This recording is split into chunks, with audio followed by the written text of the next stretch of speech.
And intelligence, and once in a while you do speak out. Yeah. And inevitably, if you try and say something which appears at the time to be relevant, it may irritate some people. They may find that it's perhaps not very sensible. There's an awful lot of things that if I was to read them now, I'd say, well, good God, I wish to God I hadn't said that. I wish you'd say some of them now. My father was a wonderful man. He had struggled through all sorts of things. His childhood would give most of us nightmares. He learned very early that he had to really stand on his own 2 feet. He was a bundle of energy. He was the dynamo of the royal family. On issues like the environment, he was way, way ahead of his time. He was raising these issues years before anyone else took them seriously. People were driven to produce the best, and he expected that of everyone around him. If you came up with something and couldn't substantiate it, he would just switch off. The gaffes, you know, they were jokes. They got a bit close to the line sometimes. Seldom has a bride and groom received such a tumultuous expression of goodwill. She relied upon him a lot for support, for advice, and he saw his role very simply, which is to be there for her. He wanted her to be a success, and he was willing to subordinate everything in his life. We're unbelievably lucky to have had him as the consort.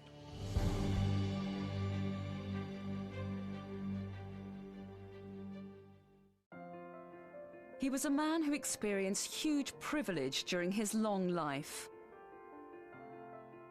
Married to a queen, opulent homes, enormous wealth.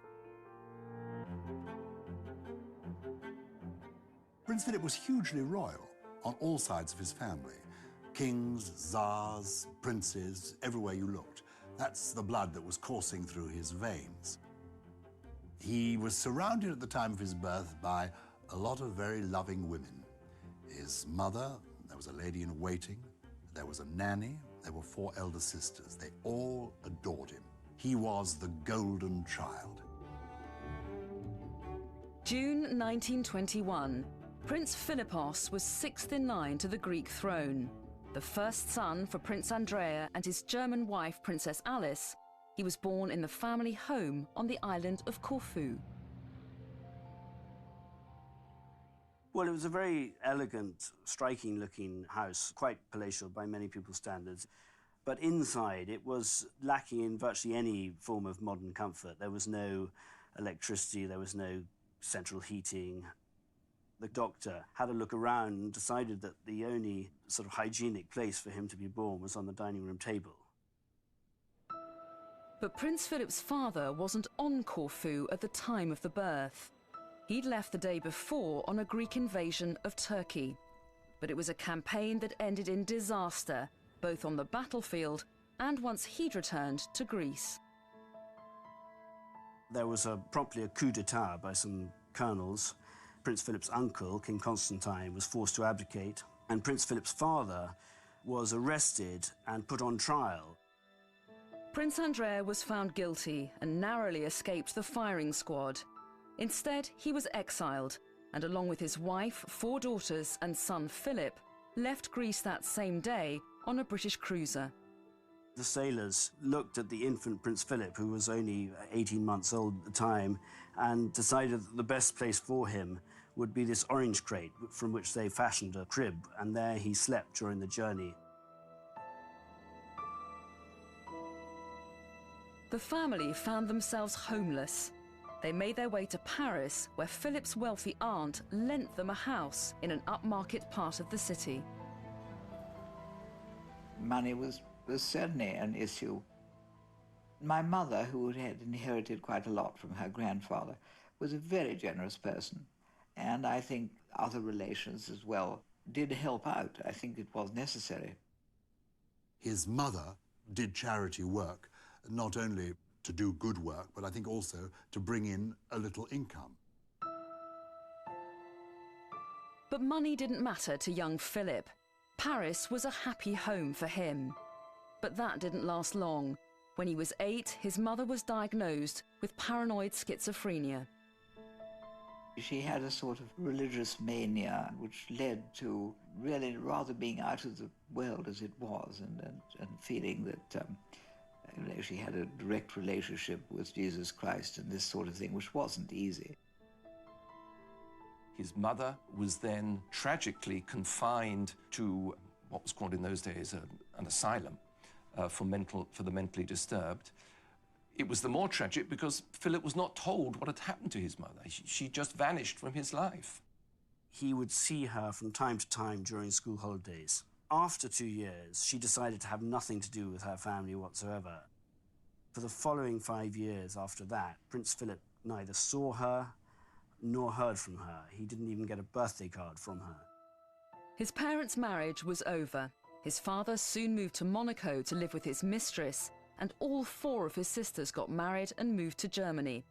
Philip was sent to a series of boarding schools, eventually ending up at Gordonston in Scotland.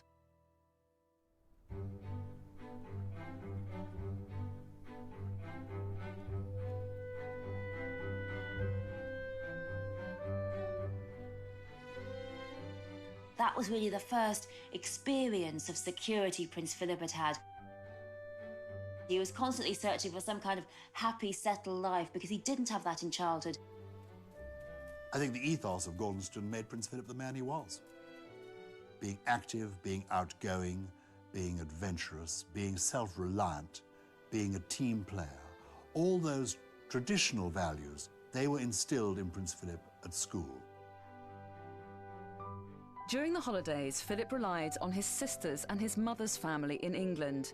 He moved around, regularly staying with his grandmother and his uncles, including Louis, later Lord Mountbatten. Well, my father's relationship with Philip was always more of a father than an uncle, really, because his father was out of the picture. He was living in the south of France and, adopted out, really. It was always lovely when you heard that he was going to come and spend part of the holiday. He would enjoy practical jokes, and life became definitely more fun when he was around. If you look at some of the visitors' books in country houses in England from the 1930s, you'll see his signature. Under the name Philip, or Philip of Greece, there it is. And under address, he has put no fixed abode. I think that really did show what his life was like. He had many places that he visited with great pleasure, but nothing was actually where he lived full-time. But for Prince Philip himself, it wasn't the least bit unsettling. In fact, it seemed like a perfectly normal way of life. I had a very extended family. I mean, you say I went to all these places. It was always with family. I just lived my life. I mean, I haven't been trying to psychoanalyze myself all the time. He was always sympathetic to both his parents, never blamed either of them. To the end of his days, he had portraits of both of them in his library at Buckingham Palace. Never spoke an ill word of either of these people. But Prince Philip's early life still had one last tragic turn.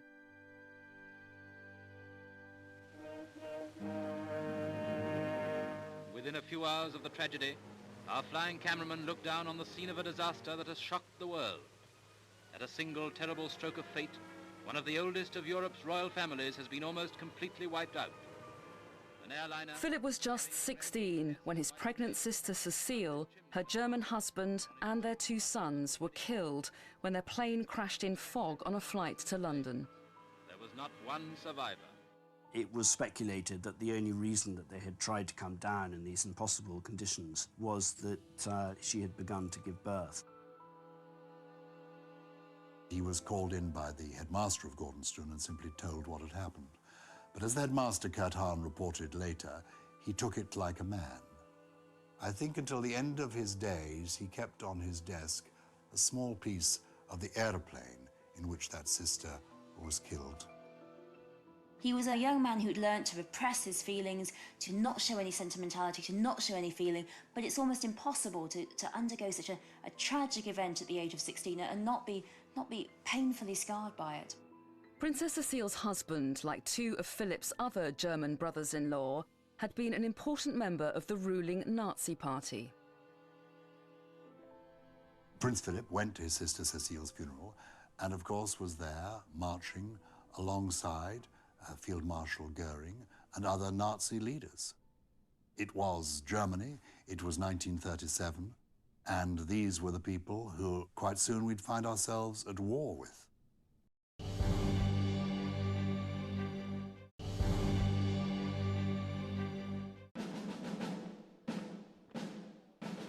Straight after school, and encouraged by his uncle Louis, Prince Philip joined the Royal Navy.